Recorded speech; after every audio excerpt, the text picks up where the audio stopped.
I thought I'd done all the development blogs for our probes, but got interested in having a version of our probes that could run on Windows and on Raspberry Pis.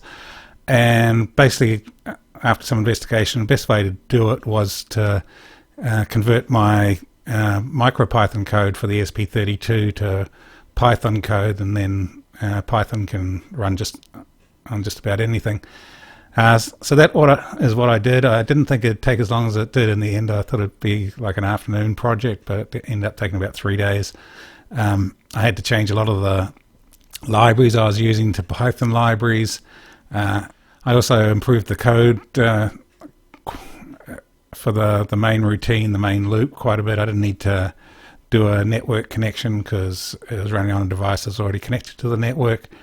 So I'm going to run through that and then just have a look at some utilities I used as well. So for deployment, it became a lot easier just to deploy like a single executable for Windows rather than all the Python scripts. And you can do the same thing for Raspberry Pi. So I'm going to run through those things to show by having a Python code base for the device endpoint made it kind of easier for doing the deployment as well.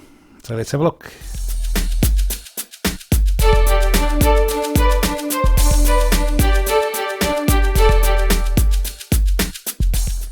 So once I got the idea of doing a Python version of the device code, I actually renamed a couple of folders in my project. So this one here, which I'm now calling micropythonDevice, that was the folder that was called probe and had all the MicroPython code for making the device code for ESP32 devices.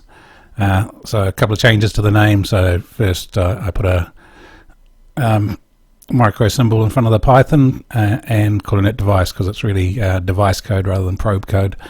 So that's the legacy code for ESP32 that I've shown before. And you see here it's code we've looked at before, but all using MicroPython and using MicroPython libraries. So I wanted to create a Python version of that, so I create a new folder called pythonDevice, so it aligns better with MicroPythonDevice, and in there is where I put the pure Python version of the same code, and follows the same sort of pattern for having a main, in this case having the Python libraries declared. And let's have a look at some changes I had to make just because Python libraries were either easier to use or used a little differently and return different values from the MicroPython code.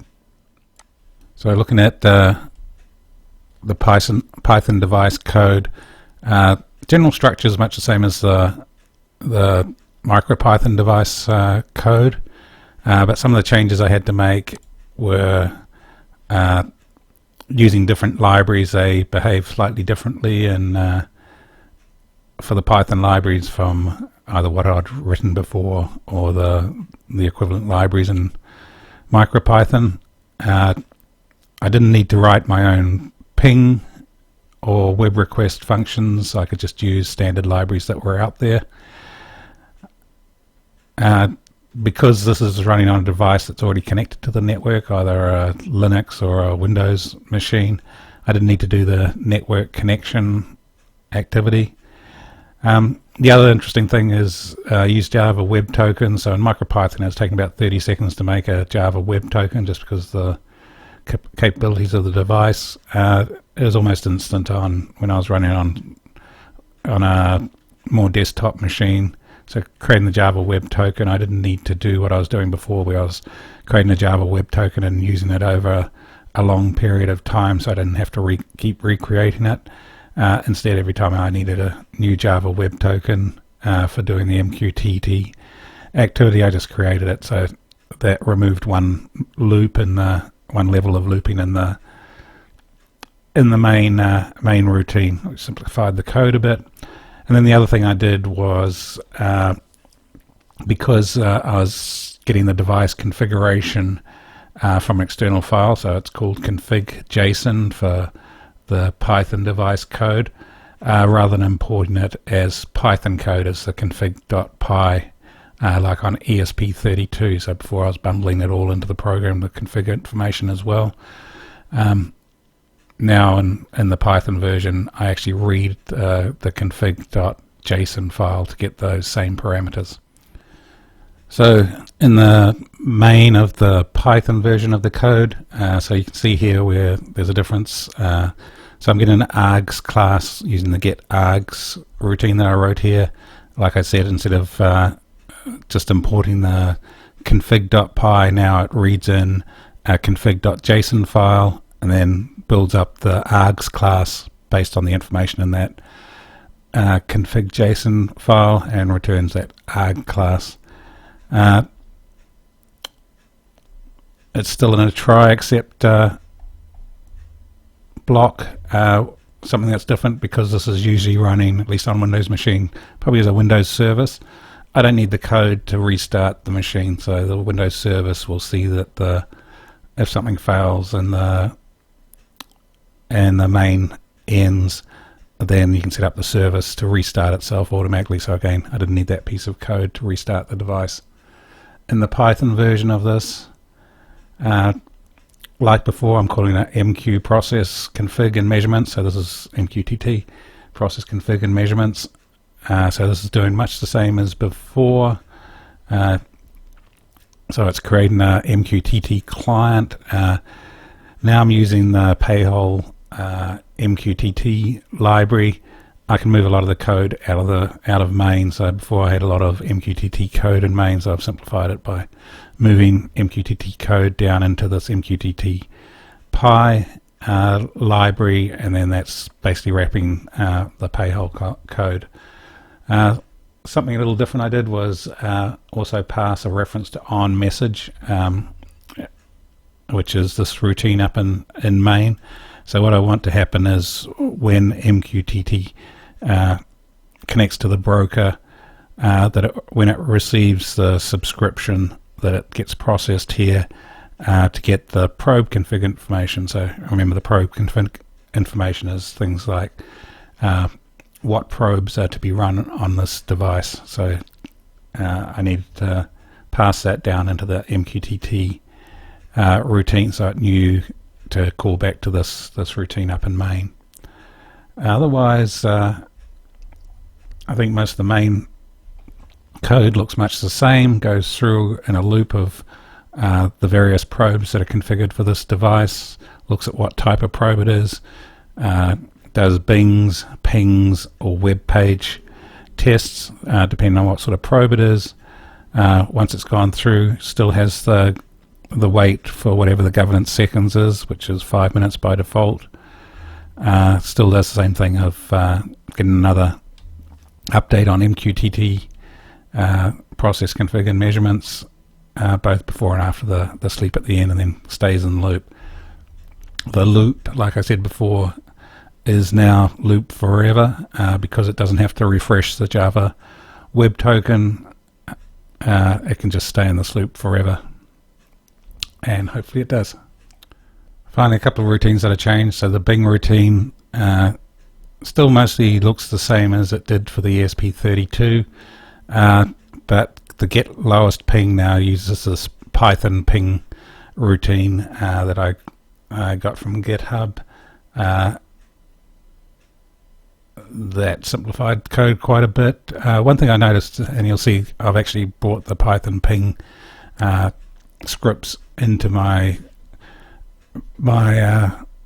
project, was down in Python ping. So it's a socket. This buffer size for the socket was set to 1024 by default, which causes problems if you're trying to do pings of over 1000 bytes, and I was trying to do 1460 by default. So I pushed it up to 2000, so that also covers where you want to ping with fragmentation as well, but I'm not actually doing that. So that was the reason I had to pull this in, just to be able to change the buffer size to 2000. Otherwise, the Bing and the ping routine acts much the same as the MicroPython version. One thing I did is I now call get lowest ping if I'm doing a ping test from main, rather than calling directly to the ping routine. Effectively does the same thing and just saves a bit of code. The other thing I did here was for the web page code, you'll see this is a lot simpler, so I didn't actually have to write the code to do a custom request over HTTP to get the web page. I could just use the requests library. So this has all got a lot simpler, and again, because it's not on a memory constrained device, I could just get the whole page and match on all the content of the whole page rather than being restricted to the first 1,000 bytes. Also, this seems to be a lot more accurate as far as, not a lot, but milliseconds more accurate than the routine I had on the ESP32. Finally, I changed how I distribute the device code to the endpoint. So for MicroPython and ESP32 devices, I just put all the scripts out on the device. For something like Windows, and if you're doing on Linux or a Raspberry Pi, then it's probably a lot easier just to bundle all the Python code into one executable. So I'm going to go through and show the utility I use to do that for Windows, and I think the same process would work for Raspberry Pi. I haven't done that yet, but expect you could use this pyinstaller utility there as well. It says it should work for Linux devices. So pyinstaller is a Python utility. You just install it by doing a pip install pyinstaller, and at most basic level, to create an executable, you just do pyinstaller and then the path to your script is shown there. But you can go into the manual, see there's command line options as well, which I actually use. So if I look at my project now, so if I look at this device builder bat script I use this for building the Windows version of the executable based on my Python code, and I'll just run through what it's doing. So it's actually going to build it in my temp folder, so ctemp, so I change it, my current directory over there, remove any previous versions of the PythonDevice code, then just do an copy of all the code that's in my project folder here up into that temp folder, change to the PythonDevice folder I just copied up there, and this is where I run pyinstall. I'm running it with the -F flag, so that says, as well as making an executable, bundle all the libraries into that executable as well. So it makes it a larger executable, but means that instead of having a folder full of DLLs, you just have the one executable that will run the whole Python set of code. The other thing I do is use this -N flag to set the name of the executable. So instead of calling it main.exe is what it would be called by default if I'm doing pyinstaller on main.py, it's going to call it win-our-probe-exe. Once that's been created, then I copy over the config JSON I'm going to use for this particular device. Remember, that comes down from the Angular web client. When you create the device, it gives you the option to generate and download a config JSON for that device. And the other thing it needs is this roots PEM, which is the Google IoT root certificates, which is used for the Java Web Tokens setup. And there's more out on the internet about how you get this, but it's really just a matter of getting them off Google to get this PEM file. Once all that's done, I'm going to change into the distribution dists folder under PythonDevice, and then just win our code. So let's try running this and make sure everything's working, and you'll see how it works as well.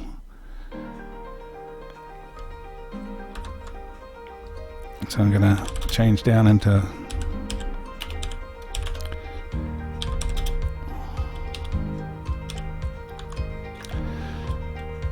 in the directory that contains the PythonDevice scripts, and now I can run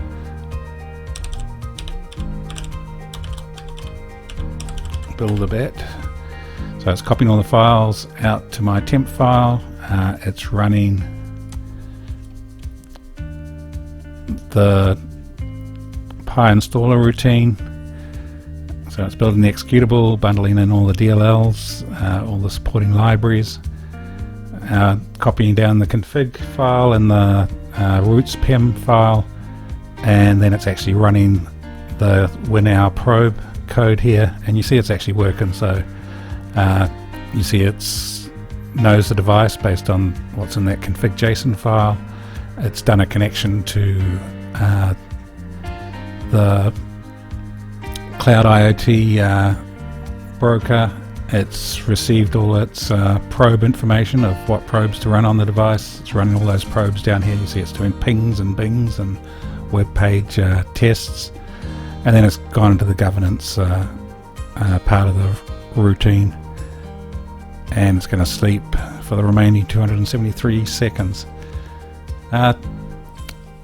If you want to see how to set this up as a service, if you go over to the Our Probes help page, you'll see in there's a help on how to set this up to run on a Windows machine, and includes the use of a utility to install the WinOur probe as a Windows service.